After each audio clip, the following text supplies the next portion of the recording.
Welcome to Samba Samba. Enjoy the video. In this video, I will explain how to make the best tuna salad sandwich. First, select your tuna carefully. Oil-packed varieties offer a richer flavor. Next, ensure your celery is fresh and finely diced for that perfect, satisfying crunch. Finally, a good quality, creamy mayonnaise is crucial for binding all the ingredients together and achieving that classic, smooth texture. These foundational choices set the stage for an exceptional sandwich. Once you have your ingredients, begin by thoroughly draining your canned tuna to prevent a watery salad. Use a fork to gently flake the tuna into small pieces in a bowl. Next, finely dice your crisp celery and a small amount of red onion. These add vital texture and a subtle bite without overpowering the tuna. Now, combine the flaked tuna with the diced vegetables and your chosen mayonnaise, mixing until everything is well incorporated and creamy.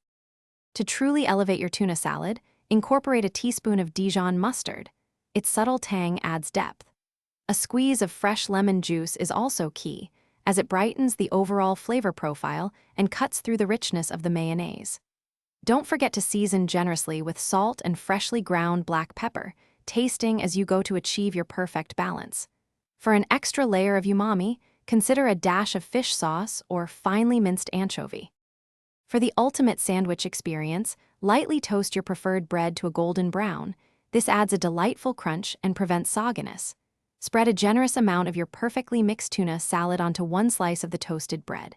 You can add fresh lettuce, tomato, or even a slice of cheese for extra layers of flavor and texture.